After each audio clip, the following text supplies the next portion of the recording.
สวัสดีครับ Make it easy กลับมาเหมือนเคยนะครับมาบางวันก็เป็นเสาร์บางวันก็เป็นวันอาทิตย์แล้วแต่ครับเพราะว่าช่องเราไม่เหมือนทีวีทั่วไปนะครับคุณไม่จำเป็นต้องจับเจ้ารออยู่หน้าจอนะเหมือนพวกโลกทีวีในสมัยก่อนนะใครพร้อมก็เข้ามาแค่กด Subscribe ไว้แล้วก็กดกระดิ่งแจ้งเตือนไว้รับรองว่า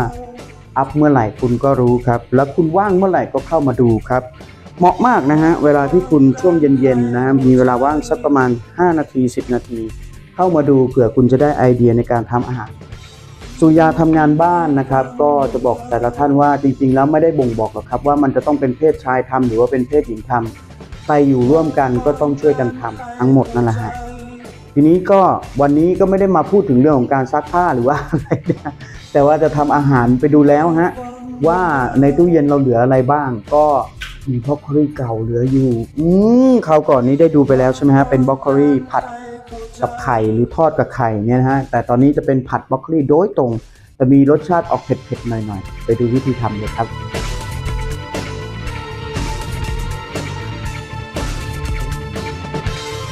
ฟังกันให้เข้าใจ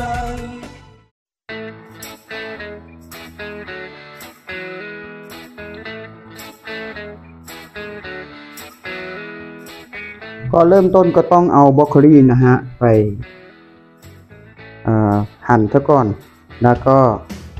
ทำให้มันเป็นช่อๆให้มันดูน่ากินนิดนึงนะฮะ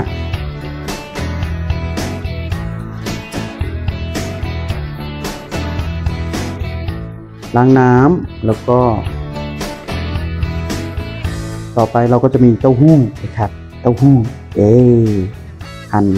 ตามใจชอบเลยครับเป็นลูกเต๋าใหญ่ๆหรือจะเป็นเต๋าเล็กๆก็ตาม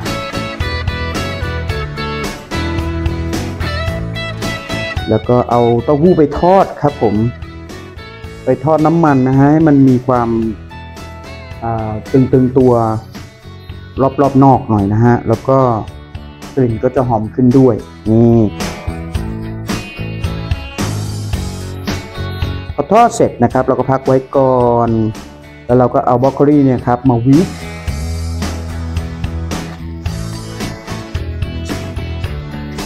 ก็คือเอามาต้มกับน้ำแต่ว่าไม่ต้องต้มนานนะครับพอให้มันรู้สึกว่ามันสุกแล้วอะไรเงี้ยแล้วเราก็น็อกด้วยน้ำเย็นเนี่ยน็อกด้วยน้ำเย็นครับหลังจากนั้นปุ๊บนี่ก็กระเทียมครับ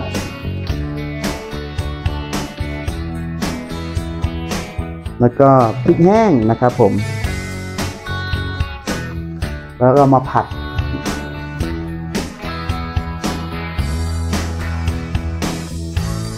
ขั้นตอนการผัดก็จะมีน้ำมันลงไปก่อนนะครับ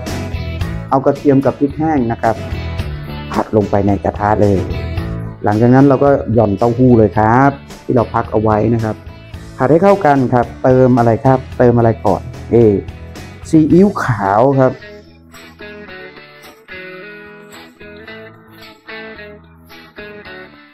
แล้วก็น้ำตาลสักหยิบ2 หยิบนะครับ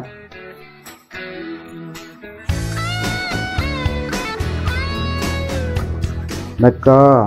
โขลก3 เกลือนี่อันนี้ชูรสสุดๆนะฮะ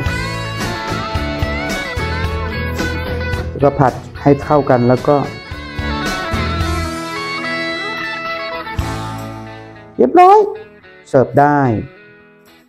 ลูกชายก็รอกินอยู่แล้วเราหิวแล้วเราหิวแล้วเราหิวแล้วกินเลยนะครับผม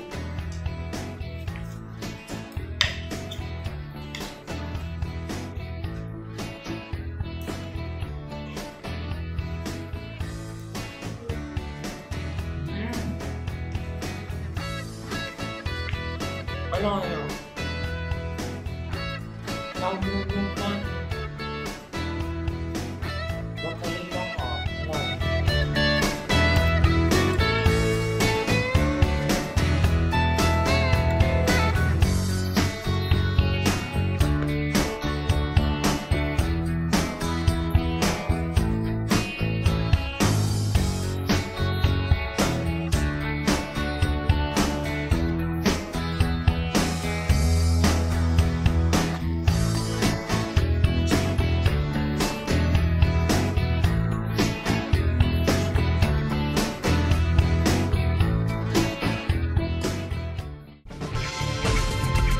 ครับมื้อง่ายๆอย่างนี้นะตักเสิร์ฟให้กับเด็กๆมีคุณค่าทางโภชนาการอาหารนะครับบรอกโคลีนี่บอกเลยว่าทำอะไรก็อร่อยจริงๆแต่ที่สำคัญคือต้องล้างให้สะอาดหน่อยนะครับเพราะว่ามันอาจจะมีแมลงหรืออะไรแล้วการวีคก่อนเนี่ยครับเป็นการฆ่าเชื้ออย่างหนึ่งนะแล้วก็ถ้ามันมีแมลงหรือไข่อะไรของพวกหนอนผักทั้งหลายแหละสามารถน็อกทั้งเย็นทั้งร้อนแบบนี้ได้รับรองสะอาดปลอดภัยครับแล้วก็บอกเลยว่าไม่ว่าจะเป็นเมนูผัดชนิดไหนนะหรือเป็นต้มจืดชนิดไหนแพ้โขลกสามเกลอแล้วอยากจะแนะนำเลยว่าของน้องพรนะมีติดบ้านรับรองว่าคุณเสกสรรเมนูได้แบบอร่อยเหาะมากๆนี่มื้อนี้นี่เมนูนี้ที่ทำให้ลูกทานเนี่ยครับไม่ต้องใส่น้ำปลาเลยเห็นไหมฮะประหยัดน้ำปลาด้วยแค่มีน้องพรเท่านั้นเองขอบคุณมากที่ติดตามชมนะครับแล้วก็ช่วยกันแชร์ช่วยกันกดไลค์คอมเมนต์เอาไว้เป็นพระคุณอย่างยิ่งครับเป็นการเปิดเขาเรียกเปิดคลิปนะครับทำให้คนสนใจมากขึ้นเรื่อยๆแต่ที่สำคัญคือการที่คุณได้เข้ามาดูนั้นถือได้ว่าสนับสนุนสุกัญญาแล้วก็สนับสนุนน้องพรไปในตัวด้วยแต่ถ้าสนับสนุนไม่ดีกว่าคุณเข้าไปกดลิงก์ข้างใต้นะครับเข้าไปในเว็บไซต์ของน้องพรแล้วก็เลือกสรรได้เลยครับว่าคุณอยากจะมีน้ำจิ้มซอส